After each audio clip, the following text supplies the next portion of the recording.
স্বাধীনতা দিবসের আগের রাত যখন মহিলাদের দখলে ছিল, সেই রাতে পূর্ব বর্ধমানে এক 22 বছরের যুবতীর গলা কাটা দেহ উদ্ধার হয়। সেই ঘটনা সহ আরজি করের ঘটনায় দোষীদের দৃষ্টান্তমূলক শাস্তির দাবিতে শনিবার রাস্তায় নামে আদিবাসী সম্প্রদায়ের মানুষ। আজ দুপুর 12টা থেকে মালদহের চাচল শামসি 81 নম্বর জাতীয় সড়কের জিয়াগাছি এলাকায় পথ অবরোধ করে বিক্ষোভ দেখায়। রাস্তায় বাঁশের ব্যারিকেড লাগিয়ে চলে তুমুল বিক্ষোভ প্রদর্শন। ঘণ্টা দুয়েকের বেশি সময় ধরে চলে বিক্ষোভ। ওই বিক্ষোভের জেরে আটকে পড়ে বহু যানবাহন। জানা গিয়েছে, গত 14ই আগস্ট রাতে পূর্ব বর্ধমানের শক্তিগড় থানার নান্দুর গ্রামে এক আদিবাসী যুবতীর দেহ উদ্ধার হয়। এই ঘটনার পর সিট গঠন করে তদন্ত শুরু করেছে পুলিশ।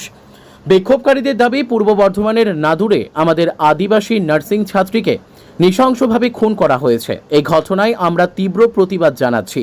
যারা এই ঘটনার সঙ্গে জড়িত তাদেরকে অবিলম্বে গ্রেপ্তার করে কঠোর থেকে কঠোরতম শাস্তি দিতে হবে।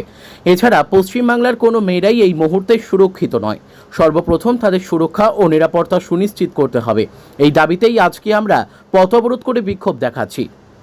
আমরা মূলত আজকে যে বর্ধমান মেডিকেল কলেজে প্রিয়াঙ্কা হাসদার যে মৃত্যু হয়েছে, মানে ধর্ষণ করে তাকে গলা কেটে মারা হয়েছে, তার প্রতিবাদেই আজকে কিন্তু এই পথ অবরোধ করা হয়েছে। শুধু সেটা নয়, আমরা জানি যে আরজি কর যে মেডিকেল কলেজে যে অ্যাসিস্ট্যান্ট ডাক্তার, মহিলা ডাক্তার, তাকে যে মারা হয়েছে যে হারে, তার প্রতিবাদেও কিন্তু আজকে আমরা পথে নামতে বাধ্য হয়েছি। মহিলারাও নয়, আমি তো মনে করি শুধু মহিলারাও নয়, পুরুষরাও এই নিরাপত্তাহীনতায় ভুগছে।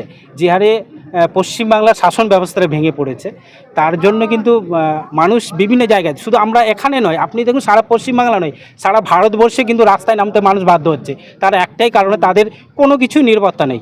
শুধু মহিলা, পুরুষ বা ছোট বাচ্চারাও আমরা দেখেছি মাঝে মাঝে ধর্ষিত হতে হচ্ছে।